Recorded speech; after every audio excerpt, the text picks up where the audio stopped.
Hello students, welcome to my OVSSC channel. আজকে আমরা RRB group D 28শে November first shift mathematics Bangla সহজ সমাধান করব। তোমাদের ভিডিওগুলো ভালো লেগে থাকলে অবশ্যই লাইক, শেয়ার অ্যান্ড সাবস্ক্রাইব করো এবং তোমাদের প্রিয় বন্ধুদের কাছেও এই ভিডিওটা পৌঁছানোর সুযোগ করে দাও। ঠিক আছে, তো চলো আজকে আমরা শুরু করছি আমাদের ফোর্থ লেকচার। আমাদের ফার্স্ট প্রশ্ন হচ্ছে 5 cos a is equal to 4 হলে 3 root over cosec square minus 1 by 4 root over sec square minus 1 এর মান কত?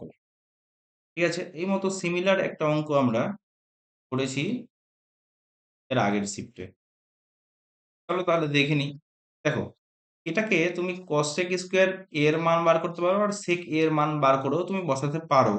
তবে আরো আমরা জানি কি, সেম এটা sec square a minus tan square a is equal to 1। তো sec স্কোয়ার a মাইনাস 1 সমান সমান tan square a।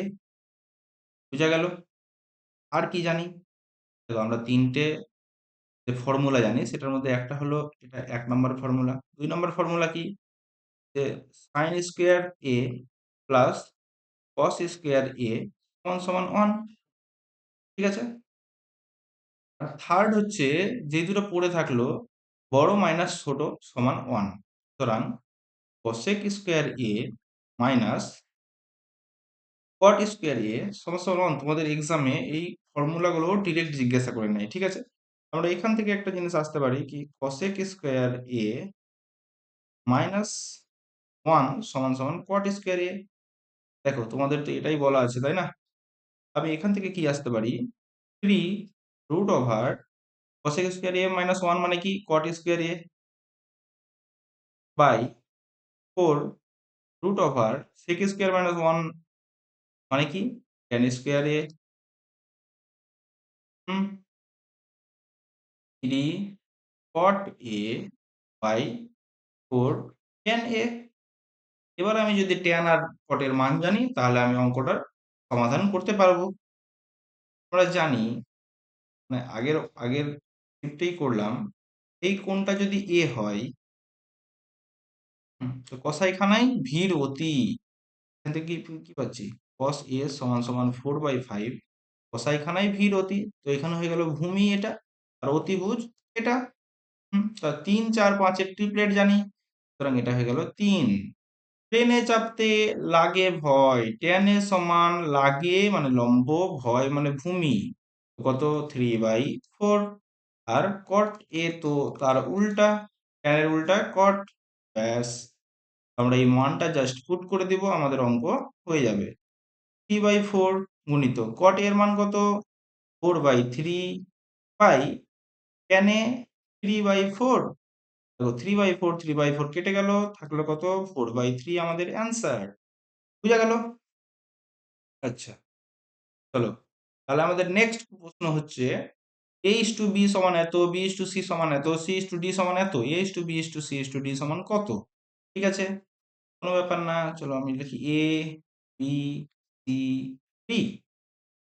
1 is to 3 a is to b দেওয়া আছে, b is to c কোথায় দেওয়া আছে 4 is to 3, R c is to d কত দেওয়া আছে 6 is to 7। ব্যাস, আমরা এভাবে লিখে নেবো একটা লাইন নিচে নিচে। এবার দেখো, এর আগে কত আছে 3, তো 3 আর 3 বসে যাবে। ঠিক আছে, এর আগে 3 আছে, পরে 3 বসবে, এর পরে 4 আছে, পাশে যে থাকবে সে বসে যাবে। এখানে পাশে কি আছে 6, তো 6 বসবে, 6 বসবে। ঠিক আছে, এবার দেখো, এই চারটেতেই কমন কিছু যাবে যেটাকে কাটা যাবে, কাটা গেলে তো কেটে দাও। 3 3 3, এখানে কত হলো আর 2, 3 2 6, তো 4 দুগুণে 8 ইস্টু 4 6 24 ইস্টু 3 6 18 ইস্টু 3 7 21। ব্যাস, কমপ্লিট গেল সমাধান।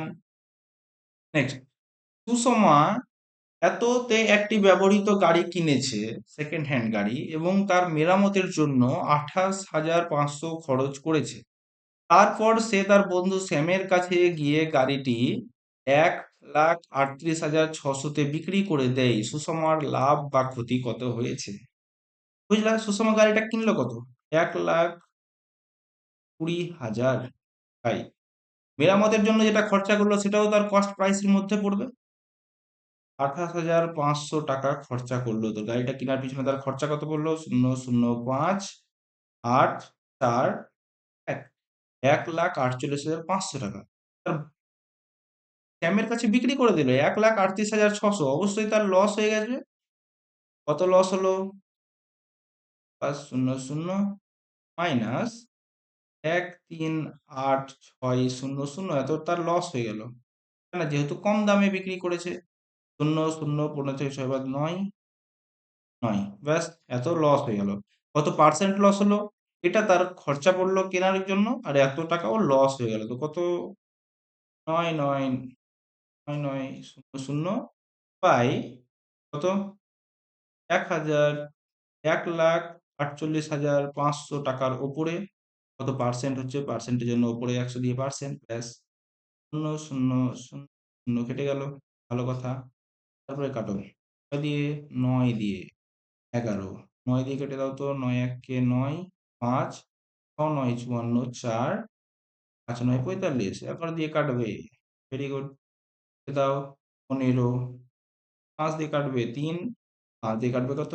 20, তো 20/3%, 20/3 মানে কত? 6.67% লাভ কি লস? অবশ্যই লস হয়েছে, তাই না? তো 20 দিয়ে ভাগ করে দাও, 6 দিয়ে 18, 2 পয়েন্ট দিয়ে 0, ঠিক আছে, 6 দিয়ে 18, এর মধ্যে চলতে থাকবে, তো 6.67। ঠিক আছে, যেহেতু এখানে 2 দশমিক স্থান পর্যন্ত বলা আছে। হুম। আচ্ছা, ক্ষতি, অবশ্যই ক্ষতি হয়েছে, কারণ সে দামের ক্রয় মূল্যর থেকে বিক্রয় মূল্য কম।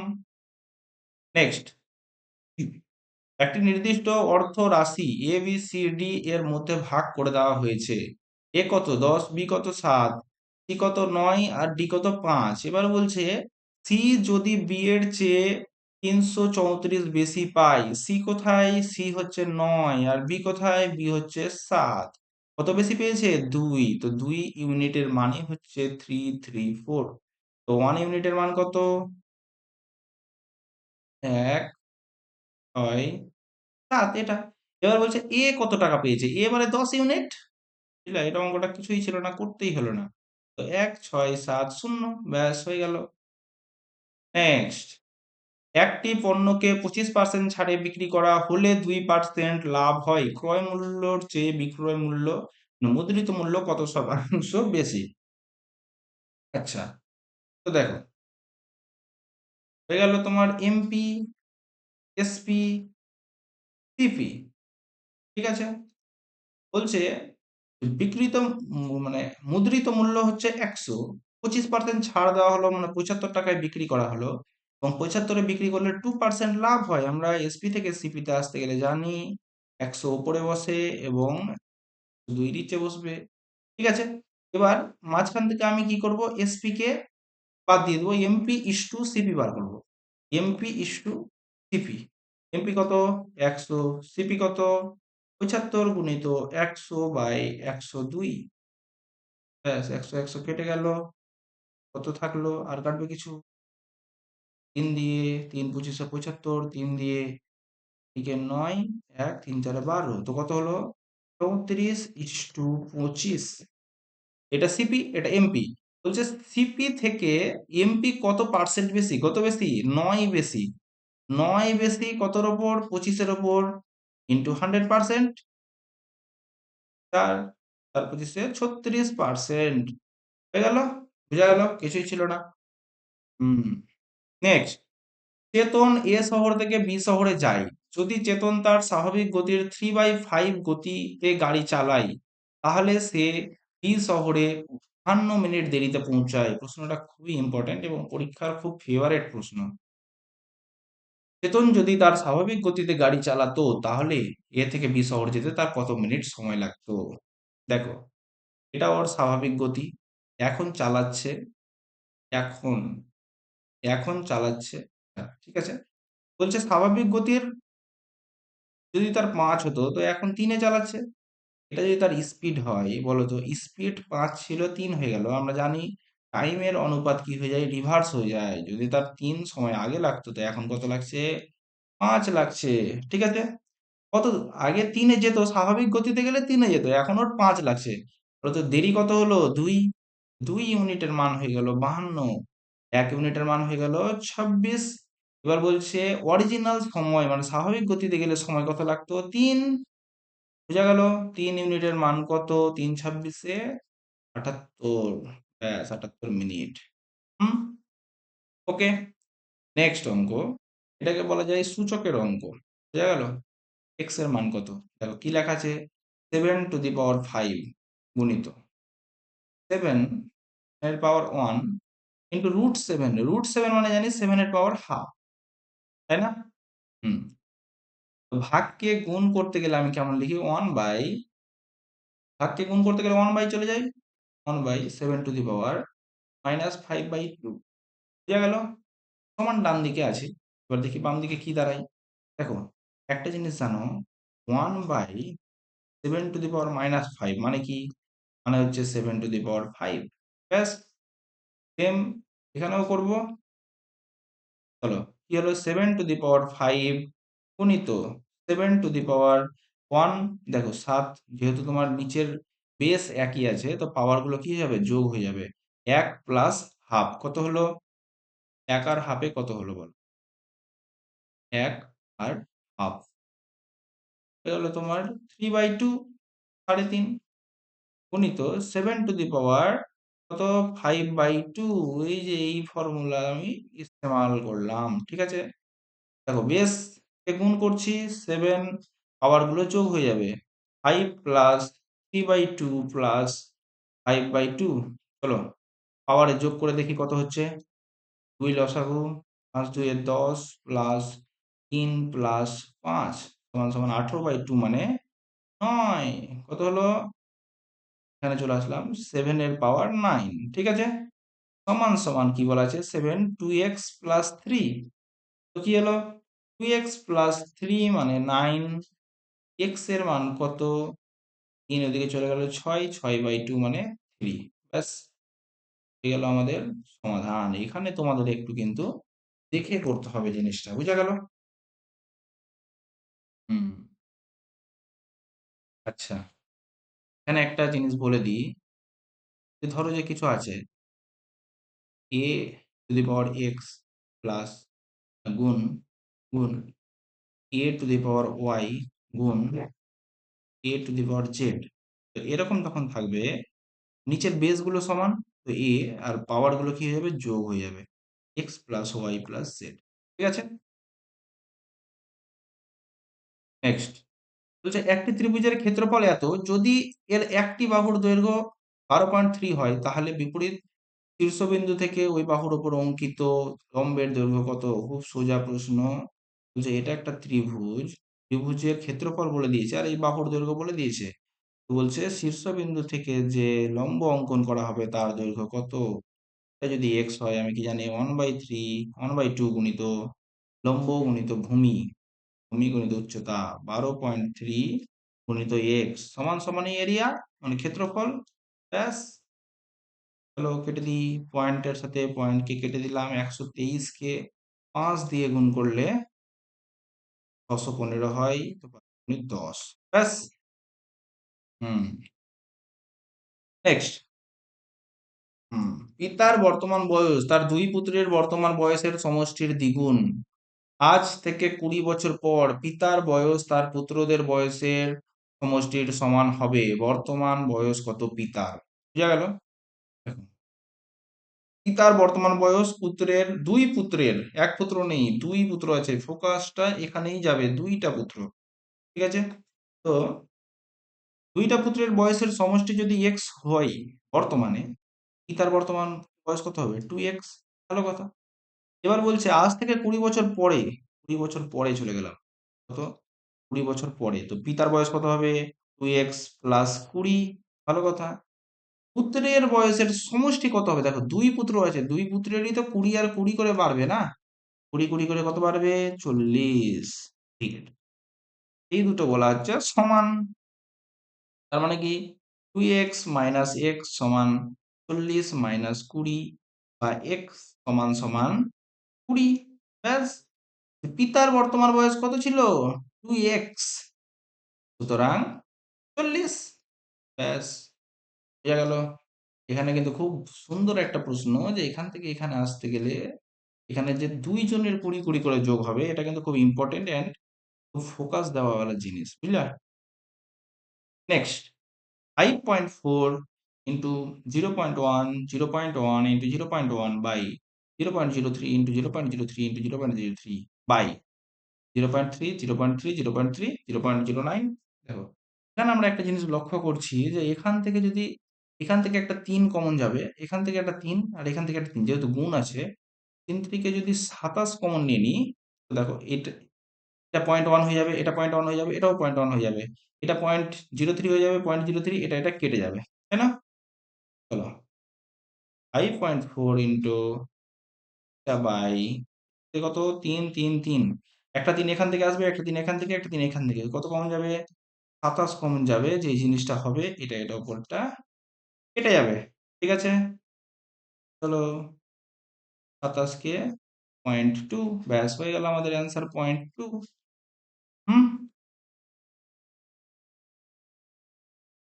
নেক্সট, দুই বন্ধু কিরণ এবং মহেশ, ইনি হলেন কিরণ, ইনি হলেন মহেশ, আয়ের অনুপাত 5, এর হয়ে গেল 8। ভালো কথা। এবার বলছে তাদের মাসিক সঞ্চয়, দুজনেরই সঞ্চয় কিন্তু সমান, কত? 72,000 সঞ্চয়। তাদের মাসিক ব্যয়ের অনুপাত 2:4, তো ইনি করছেন 2 টাকা ব্যয়, তো ইনি করছেন 4 টাকা ব্যয়, কিন্তু সঞ্চয় সমান, তাহলে মাসিক কিরণের মাসিক আয় কত? বাহ, ভালো প্রশ্ন। দেখো, সঞ্চয় সমান হবে, দেখো এদের মধ্যে গ্যাপ কত? 2, এদের মধ্যে গ্যাপ কত? 3। আমি গ্যাপটাকে আগে সমান করে এখানে লিখছি, তো একে 2 দিয়ে গুণ করবো আর একে 3 দিয়ে গুণ করবো। চলো গুণ করো, তো 5 2 10, 8 2 16, আর একে যদি 3 দিয়ে গুণ করি, 3 2 6, 3 4 12।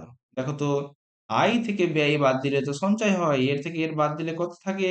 4 বাদ যায়, মানে 4 সঞ্চয়। ঠিক আছে, এর থেকে এর কত? 4 সঞ্চয়, তো দুজনেরই সঞ্চয় সমান 4 ইউনিট। এর মান কত বলা আছে? 72,000। 1 ইউনিটের মান কত হলো? কত হলো? 4 72, 18,000। এবার বলছে কি কিরণের মাসিক আয় কত? কিরণের মাসিক আয় কত? এই যে 10। কিরণের মাসিক আয় 10 ইউনিট, এর মান কত? টুক টুক টুক টুক টুক, 1,80,000 কিরণের স্যালারি। হুম। চলো নেক্সট, বলছে সংখ্যাগুরু মান কত? আমরা জানি সংখ্যাগুরু মান বার করতে জানি, যেটা সব থেকে বেশি থাকবে সেটাই সংখ্যাগুরু মান, কিন্তু এখানে কি আছে? এক্স আছে, এখানে ওয়াই আছে, ঠিক আছে? এই এক্স ওয়াই এর কিন্তু ভ্যালু জানি না। তো 7 কটা আছে? 1টা 2টা 3টা। 8 কটা আছে? 1টা 2টা 3টা। 11, 1টা 2টা। এক্স ওয়াই এর ভ্যালুর উপর ডিপেন্ড করবে। হুম, এক্স ওয়াই এর ভ্যালু জানতে হবে। চলো, সেই জন্য এখানে একটা সমাধান দিয়ে দিয়েছে, সমীকরণ। তোমার প্রশ্ন বলতে চেয়েছে যে সমীকরণটাই করো। ঠিক আছে, 7x প্লাস 3y সমান সমান 58, এই দুটো তোমাকে সমাধান করতে হবে। সমাধান করার জন্য আমরা কি করব? যে কোনো একটাকে সমান করব, হয় x কে নাহলে y কে। চলো, x কে সমান করার জন্য একে 7 দিয়ে গুণ করব আর একে 3 দিয়ে গুণ করব। 3 7 21, 21 হয়ে গেল। চলো 7 দিয়ে গুণ করছি, 21x প্লাস 49y সমান সমান কত হলো? 7 দুগুণে 14, 1 থাকলো, 4 7 8 থাকে 29। ঠিক আছে, ভালো কথা। একে 3 দিয়ে গুণ করো, 3 7 21x প্লাস হলো 3 3 9 y সমান সমান 3 8 24, 3 5 15 আর 2 17। ঠিক আছে, এবার কি করব? দেখো 21x কাটলাম, 49 থেকে 9 বাদ দিলে কত থাকলো? 40y সমান সমান 294 থেকে 174 বাদ দিতে গেলে কত থাকলো? 120। y সমান হয়ে গেল 3। ভালো কথা, y সমান যদি 3 হয়ে যায়, তো যে কোনো একটা সমীকরণে পুট করে দাও y কে। চলো, তো 3x প্লাস 7 ইন্টু 3 সমান সমান 42। 3x সমান সমান 42 থেকে 21 বাদ 21, x সমান সমান 7। সুতরাং এখানে একটা ভ্যালু 7 আছে, এখানে একটা ভ্যালু 3 আছে। ঠিক আছে, বলতো 7 কটা হয়ে গেল? 4টা হয়ে গেল সংখ্যাগুরু মান 7। হুম। আচ্ছা, নেক্সট বলছে এটা বাহু বিশিষ্ট ত্রিভুজের ক্ষেত্রফল কত? আগের শিফটেই করলাম সেম অঙ্ক। এটা একটা ত্রিভুজ, 7, 9, 12। এর ক্ষেত্রফল কি হবে? আমি জানি এস ইন্টু, এটা বিষমবাহু ত্রিভুজ, root over S into S minus A, S minus B, S minus C. এসটা কি? অর্ধ পরিসীমা। এর পরিসীমা কত দেখো, 9 সাথে 16, 16 আর 12তে 28। অর্ধ পরিসীমা কত? 28/2 মানে হচ্ছে 14। চলো করি সমাধান। 14 গুণিত 14 থেকে 12 বাদ 2 গুণিত 14 থেকে 9 বাদ কত? 5 গুণিত 14 থেকে 7 বাদ 7। দেখো 14 আর 7 দিয়ে 14, তো একটা 14 বেরিয়ে গেল, 14√5 থেকে গেল। ব্যাস, হয়ে গেল আমাদের সমাধান। তো সহজ সমাধান। ঠিক আছে, নেক্সট 6.5, 10.6, 19.7 এবং এ এর গড় হলো 12। তাহলে এ এর মান কত? দেখো, একটা, দুটা, তিনটা, চারটা, চারটা সংখ্যার গড় এত, চারটা সংখ্যার সমষ্টি কত? 4 × 48। 6.5 প্লাস 10.6 প্লাস 19.7 প্লাস এ সমান সমান 48। তো এ সমান সমান কত? কি যোগ করব? 48 থেকে বিয়োগ, তাহলে যোগ করো। 48 মাইনাস 7, 7 6 13, 13 আর 5 8, হাতে 1, 9, 9 6 15, 15 আর 1 16, হাতে থাকলো 1, 1, 1 2, 1 3। ঠিক আছে, 32.11.2 হয়ে গেল, এর মান 11.2। ব্যাস, নেক্সট। এত মিটার দীর্ঘ একটি ট্রেন এত মিটার পার সেকেন্ড গতিবেগে চলছে, ভালো কথা। একটি সুড়ঙ্গকে অতিক্রম করতে ট্রেনটি 106 সেকেন্ড সময় নেই। সুড়ঙ্গটির দৈর্ঘ্য কত? দেখো, এটা একটা সুড়ঙ্গ আছে, এটা একটা কি টানেল। ঠিক আছে, এটা টানেলটা, এটা টানেলটা অতিক্রম করবে একটা ট্রেন। হুম, এটা ট্রেন অতিক্রম করবে। দেখো, এটা টানেলকে অতিক্রম মানে করা মানে হচ্ছে কি, যে টানেলের দৈর্ঘ্য প্লাস ট্রেনটার দৈর্ঘ্য, এই দুজনের দৈর্ঘ্যকে অতিক্রম করা। তো একটা জিনিস দেখে নিই, যে 106 সেকেন্ডে অতিক্রম করে নিল, সুতরাং 106 সেকেন্ডে ট্রেনটি কতটি দূরত্ব গেল? 54 মিটার পার সেকেন্ড ওর স্পিড। তো ডিস্টেন্স সমান কি? Speed into time. 54 গুণিত 106। ঠিক আছে, এতটি কি ডিস্টেন্স গেল। চলো গুণ করো, 106 54 দিয়ে গুণ। 6 24, 4 6 30, 5 4 2 7 5। এদের রেসপেক্টিভ ডিস্টেন্স, এটা মানে এর মধ্যে কি আছে? সুড়ঙ্গেরও ডিস্টেন্স আছে আর ট্রেনেরও লেন্থ আছে। এখানে ট্রেনের লেন্থ আমাকে বলে দিয়েছে কত? 13, 12। এখান থেকে এটা বিয়োগ করলে আমরা কি পাবো? পেয়ে যাবো সুড়ঙ্গের লেন্থ 2144 মিটার। বুঝা গেল? পেয়ে গেলাম সুড়ঙ্গের লেন্থ। ব্যাস, নেক্সট। তেলের দাম ধারাবাহিকভাবে প্রথমে 50% বাড়লো, তারপরে 40% বাড়লো, সমতুল্য কত পার্সেন্ট বাড়লো? এটা কি এবি রুল? এবি রুল লাগাও। 50 প্লাস 40 প্লাস 50 ইন্টু 40/100। 50 40 90 প্লাস কত? 2000/100। টুক টুক টুক। ঠিক আছে, 90 আর 20তে কত? 110% বাড়লো। হুম, নেক্সট। একটি আয়তক্ষেত্রের মধ্যে যে কোনো একটি বিন্দু হলো পি। এটা একটা আয়তক্ষেত্র। ব্যাস, যে কোনো একটা জায়গায় পি আছে, পি থেকে নাম দিয়ে দাও এ বি সি ডি। আমরা এই অঙ্কটা আগের শিফটেই করে আসলাম কি, যে কোনো একটা বিন্দু যদি পি হয়, তাহলে P A square plus P C square সমান সমান P B square plus P D square, তাই না? হুম, আর আমরা সলভ করি। পি এর মান বলে দেওয়া আছে কত, 85 এর স্কোয়ার প্লাস পি সি এর মান 5 এর স্কোয়ার সমান সমান পি বি এর মান 65 এর স্কোয়ার প্লাস পি ডি এর মান তো আমাকে চেয়েছে। ব্যাস, এবার আমরা এটা সমাধান করব। চলো করি। তো পি ডি এর স্কোয়ার সমান সমান 85 এর স্কোয়ার কত, দেখো যে কোনো সংখ্যা যার শেষে 5 থাকে ওর স্কোয়ার করা করা খুব সহজ। 5 এর স্কোয়ার 25, আর 8 এর পরের সংখ্যা কত, 9, 8 9 72। ব্যাস, 65 কত হলো, পিডি স্কোয়ার সমান 72 25 প্লাস 5 5 25 মাইনাস 65 এর স্কোয়ার কত 25, আর 5 6 7 42, তাই না? চলো করো।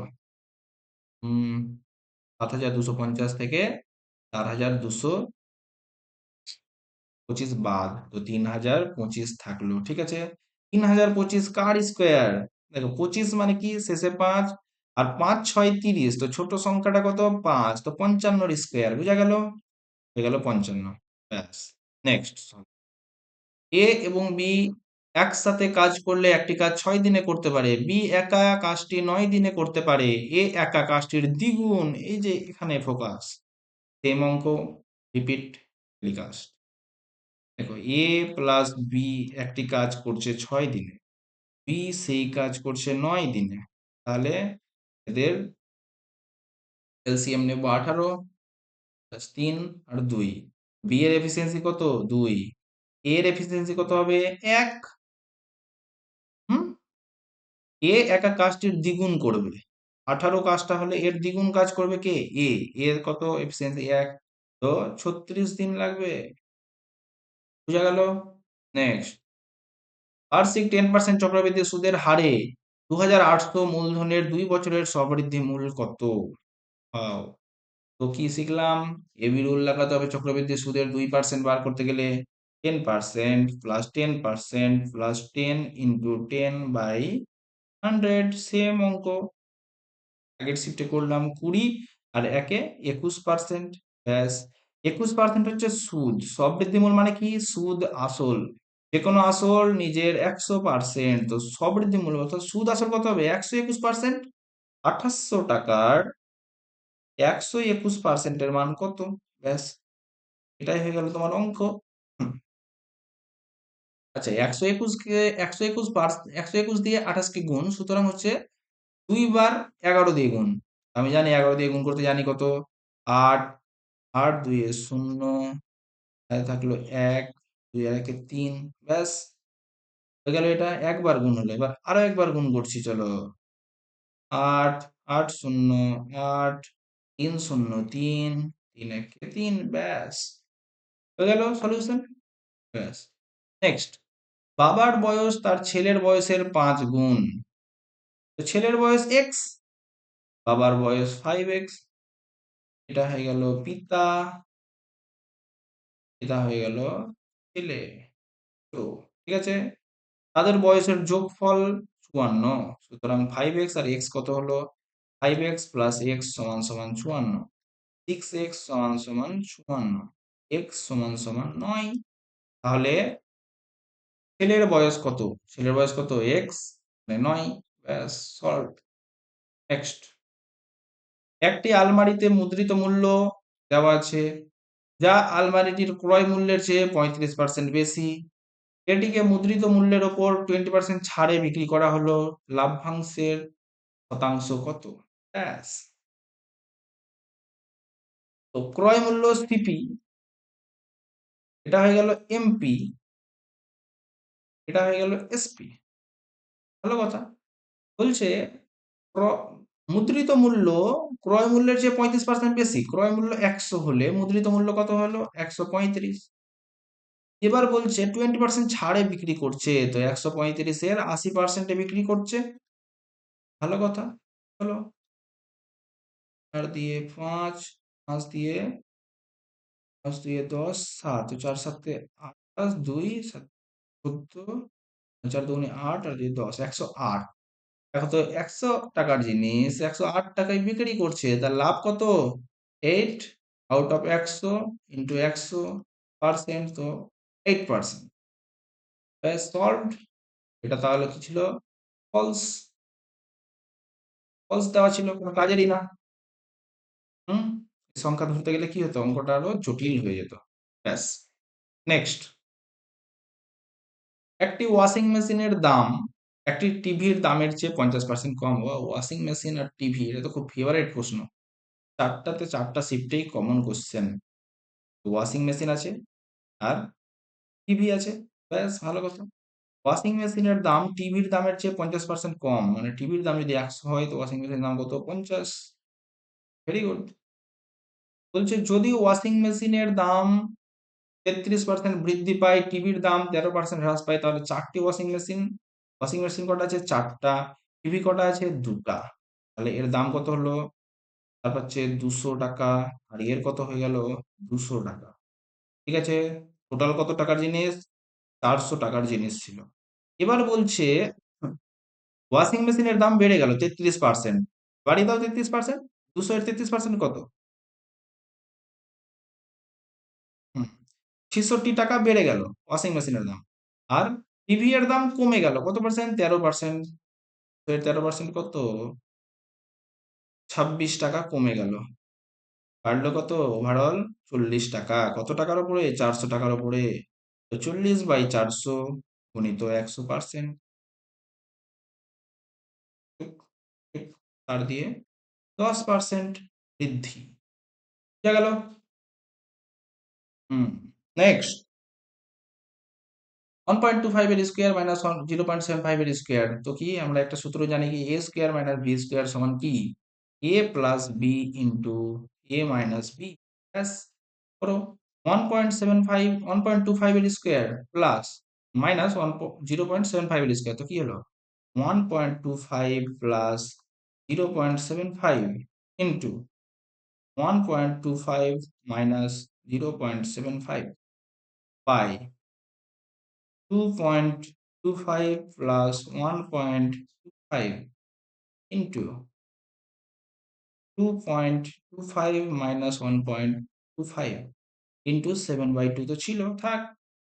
1.25 এবং 0.75 যোগ করলে কত হলো? 2 গুণিত এখানে 1.25 থেকে 0.75 বাদ দিলাম 0.5 বাই 2, 2 একে 3, 3.5। ঠিক আছে, গুণিত 1, 2.25 থেকে 1.25 বাদ 1/2। তো পয়েন্ট কাটলাম, পয়েন্টের সাথে পয়েন্ট কেটে দিলাম, 7 দিয়ে কত? 5, 5 দিয়ে 1, 2 2 কেটে গেল, থাকলো কত ওভারঅল? 1। ব্যাস, হয়ে গেল আমাদের সরল। নেক্সট, নিম্নোক্ত কোন সংখ্যাটি 7 দ্বারা বিভাজ্য? 7 দ্বারা বিভাজ্যের রুলস আছে, কিন্তু আমরা রুলস ফলোই করবো না, আমরা 7 দিয়ে ভাগ করে দেখে নেবো সোজা। 7 থেকে 7 কেটে গেল, 5 7 35, 7 থেকে 7, 4 7 28, 2 থাকলো 26, কাটবে না। 7 থেকে 7, 7 9 63, 3 থাকলো, 4 7 28, 2 থাকলো, 4 7 28, 6 7 9 63, 4 48, কাটবে না। ব্যাস, এটা কাটে দেখানো। 7 একে 7 কেটে গেল, পরে 7 একে 7 6 নামলো, 3 56, 6 নামলো, 7 9 63, 6 নামলো, 9 63, 2 নামলো, 21 কেটে গেল। নর্মালি আমরা ভাগ করে দেখে নিব, অতটা তো টাইম টেকিং না জিনিসটা, না যে আমাদের কোনো রুলস শিখতে হবে 7 দিয়ে ভাগ করার জন্য। ঠিক আছে, ব্যাস। এবার হচ্ছে নব্বেয়া আর ভব্যেয়া। ইনি নব্বেয়া আর ইনি ভব্যেয়া। নব্বেয়া একটি কাজ 40 দিনে করছে, আর ভব্যেয়া একটি কাজ কত দিনে? 60 দিনে করছে। আমরা কি করব? এলসিএম নেব। 20, এ 3 ইউনিট কাজ করছে, এ 2 ইউনিট কাজ করছে। ঠিক আছে, যদি ভব্যেয়া প্রথমে কাজ শুরু করছে, প্রথমে কে কাজ শুরু করছে? এই ভব্যেয়া প্রথম দিন। তারা বিকল্প দিনে কাজ করে, মানে এ একদিন করবে, নব্বেয়া একদিন করবে, ভব্যেয়া একদিন করবে, নব্বেয়া একদিন করবে। তো তার হিসাবে হচ্ছে 2 দিনে, 2 দিন, প্রথম দিন নব্বেয়া 2 কাজ করলো, দ্বিতীয় দিন নব্বেয়া 3 কাজ করলো। তো 2 দিনে কত কাজ হলো? 2 দিন হলো 5 ইউনিট কাজ। আর টোটাল কাজ কত? 120। কত দিয়ে গুণ? 24 দিনে, 24 বারে হয়ে যাবে, 24 লটে। তো ইন্টু 24 মানে 48 দিনে কাজ কমপ্লিট হয়ে যাবে, বুঝা গেল? হুম। Thank you very much. আশা করি তোমাদের ভিডিওগুলো ভালো লাগছে এবং তোমরা কমন কোশ্চেন খুঁজে পাচ্ছ। গ্রুপটি হুবহু কপি অ্যান্ড পেস্ট কোশ্চেন করছে। এখানে 25 আউট অফ 25 অবশ্যই তোমরা পাবে এইসব প্রশ্নকেই খুব ভালোভাবে রিভিশন করলে। আমাদের ভিডিওগুলো ভালো লেগে থাকলে অবশ্যই লাইক, শেয়ার অ্যান্ড সাবস্ক্রাইব করো। ঠিক আছে? ওকে, টাটা বাই বাই। দেখা হচ্ছে তোমাদের সাথে নেক্সট ভিডিওতে।